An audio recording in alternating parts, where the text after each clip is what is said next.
Hello friends, welcome to வீட்டு தோட்டம் vlogs. இன்றைக்கி பார்த்தீங்கன்னா பீட்ரூட் அறுவடை தாங்க. இனி ஒரு 4-5 நாளைக்கு பார்த்தீங்கன்னா தொடர்ந்து பீட்ரூட் அறுவடை வந்து பண்ணிடுவோம். ஏன்னு கேட்டிங்கன்னா பெருசாக நிறைய வந்து கிழங்கு விளைஞ்சிருக்குங்க. அதனால் தொடர்ந்து வந்து ஒரு 4-5 நாளைக்கு எல்லாம் அறுவடை பண்ணிடுவோங்க. அதுக்கப்புறமா பார்த்தீங்கன்னா ஒரு 10 நாள் கழிஞ்சு நம்ம சிறுசாக இருக்கிற கிழங்கெல்லாம் பார்த்தீங்கன்னா ஓரளவுக்கு பெருசாயிரும். அதையெல்லாம் பார்த்தீங்கன்னா மறுபடியும் ஒரு 10 நாள் கழித்து அறுவடை பண்ணுவோங்க. இன்றைக்கி பீட்ரூட் அறுவடை கூடவே பார்த்தீங்கன்னா தக்காளியும் கொஞ்சமாக அறுவடை பண்ணியிருக்கேங்க. அது எல்லாம் தான் இன்றைக்கி பார்க்க போகிறோம். வாங்க வீடியோக்குள்ளே போகலாம். இன்றைக்கி வீடியோக்குள்ளே போகிறதுக்கு முன்னாடி நம்ம சேனலில் இப்போ தான் நீங்கள் ஃபஸ்ட் டைம் பார்க்குறீங்க அப்படின்னா மறக்காமல் வீட்டு தோட்டம் vlogs சேனலை சப்ஸ்கிரைப் பண்ணிக்கோங்க. அப்படியே பக்கத்தில் பெல் பட்டன் இருக்கும், அதை ப்ரெஸ் பண்ணிக்கோங்க. அப்போ தான் நான் வீடியோ போட்டேன் அப்படின்னா உங்களுக்கு நோட்டிஃபிகேஷன் காட்டும். நீங்கள் மிஸ் பண்ணாமல் என்னுடைய வீடியோக்குள்ளே பார்க்கலாம். இன்றைக்கி ஒரு கமெண்ட்டுக்கு பதில் பார்த்துடலாம் வாங்க. இன்றைக்கி ஒரு சிஸ்டர் கேட்டிருந்தாங்க, கத்திரி நாற்றும் தக்காளி நாற்றும் முளைக்கல அப்படின்னு சொல்லிட்டு. நான் வந்து எப்படி முளைக்க போடுவேன் அப்படின்னா, நான் வந்து தரையில் தான் விதை வந்து முளைக்க போடுவேனுங்க. அந்த விதைக்கு முளைக்க போடுற இடத்துல ஒரு 20 நாளைக்கு முன்னாடியே சாணி குப்பை போட்டு நல்லா மண்ணோட மண்ணாக கிளறி விட்டுருவேங்க. 20லேருந்து ஒரு 30 நாள் கழிச்சும் கூட அந்த விதை விடுற இடத்துல பார்த்தீங்கன்னா இந்த மாதிரி சாணி குப்பையை போட்டு கிளறி விட்டுட்டு அப்படின்னு நல்லா மக்கிக்குங்க. அதுக்கப்புறமா நான் ஒரு 30 நாள் கழித்து விதை வந்து போட்டு விட்டுடலாங்க. விதை வந்து தரமான விதையாக இருந்தால் மட்டும்தான் பார்த்திங்கன்னா நல்லா முளைச்சி வரும். அப்படி இல்லை உங்களுக்கு கீழே வந்து நிலத்தில் வந்து விடறதுக்கு இடம் இல்லை அப்படின்னா சீடு ட்ரேவெல்லாம் விற்கிறாங்க இல்லைங்களா, அதில் வந்து வாங்கி கொக்கோ பீட்டு தோட்டத்து மண் கிடச்சிதுன்னா 2 கலந்தும் கூட போட்டு விடலாம். இல்லை தோட்டத்து மண் இல்லை அப்படின்னாலுமே கொக்கோ பீட்டு மட்டும் போட்டுமே வந்து நம்ம சீடு வந்து முளைக்க போட்டு கொண்டு வரலாங்க. மண்கலவையும் பார்த்திங்கன்னா தரமான மண்கலவையாக இருக்கணும். அதே சமயத்தில் வந்து விதையும் தரமானதாக இருந்தால் தான் பார்த்திங்கன்னா நல்ல ஒரு நாற்றுக்களம் வந்து நம்மளுக்கு கிடைக்குங்க.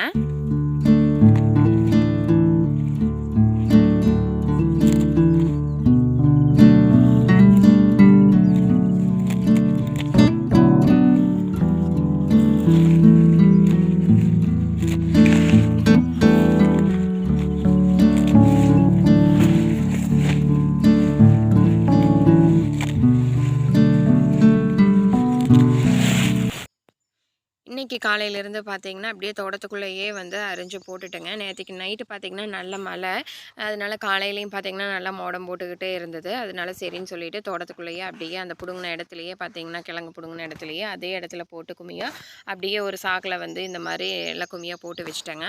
அதுக்கப்புறம் சாயங்காலம் பார்த்திங்கன்னா நம்ம தக்காளி வந்து பொறிக்கிறக்க ஆரம்பிச்சிட்டோம். தக்காளி வந்து நிறையாவே பழுத்து கிடக்குதுங்க. ஆனால் விலையும் இல்லை, 60 ரூபாய்க்கு போகுது ஒரு டிப்பரு. அப்புறம் நிறைய பார்த்திங்கன்னா காடைக்குள்ளேயே ரொம்ப அந்த மழை பெஞ்சங்காட்டி நல்லா வெயில் அடிச்சது. அப்புறம் உடனே ஒரு 2 மழை பெஞ்சங்காட்டி பார்த்திங்கன்னா ஃபுல்லாக எல்லாம் அழுகி போயிருச்சு அடியில். அதனால சரி ஓரளவுக்கு இருக்கிறத மட்டும் ஏன் காட்டோட வீணாக போகுதுன்னு சொல்லிட்டு பொறிக்க முடியிற அளவுக்கு பொறிக்கலான்னு சொல்லிட்டு ஒரு 4 டிப்பர் தான் பார்த்திங்கன்னா இன்றைக்கி பொறிக்க முடிஞ்சுது. பீட்ரூட் அறுவடை பண்ணதுக்கப்புறமா வந்து சாயங்கால நேரத்தில் தக்காளி வந்து அறுவடை பண்ணியிருக்கிறேங்க.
நம்ம தக்காளி எல்லாம் பார்த்திங்கன்னா ஒரு 4 டிப்பர் அறுவடை பண்ணிவிட்டுங்க. அப்புறம் பார்த்திங்கன்னா மணி 6 ஆகி போச்சு. சரின்னு சொல்லிவிட்டு அடுத்த நாள் காலையில் சமையல் செய்கிறதுக்காக நம்ம தோட்டத்துலேயே பார்த்திங்கன்னா சிவப்பு தண்டு கீரை இருந்தது இல்லைங்களா, நம்ம இப்போ புதுசாக தக்காளி நடவு செஞ்சுருக்கோம் இல்லைங்களா, அதில் பார்த்திங்கன்னா நிறைய முளைச்சி கிடந்தது.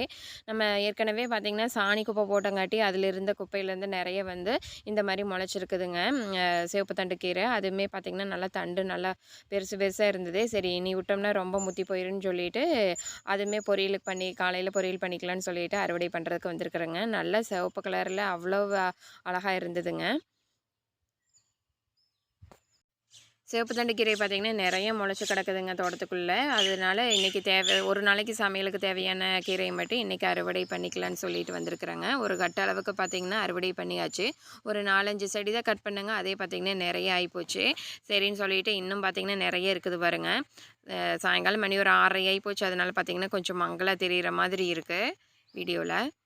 நல்லா பார்த்திங்கன்னா நல்லா தரமான கீரையாக இருக்குதுங்க. நல்ல தண்டே பார்த்திங்கன்னா நல்ல ஒரு சுண்டு விரல் அளவுக்கு வந்து தண்டே அந்த அளவுக்கு நல்லா ஊக்கமாக வந்திருக்குதுங்க. அப்புறம் பார்த்திங்கன்னா நைட்டு வந்து பூரி சுட்டு சாப்பிட்டு இன்றைக்கான வேலையை முடிச்சாச்சுங்க. அடுத்து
இது பார்த்திங்கன்னா அடுத்த நாள் காலையிலேங்க தக்காளி ஒரு 4 டிப்பர் ஆச்சுங்க. நம்ம பொரிச்சது எல்லாமே நீட்டாக அடுக்கி வச்சாச்சு. அடுத்தது நம்ம அரிஞ்ச பீட்ரூட்டையும் பார்த்திங்கன்னா சாக்கு பையில் பிடிச்சி வச்சாச்சுங்க.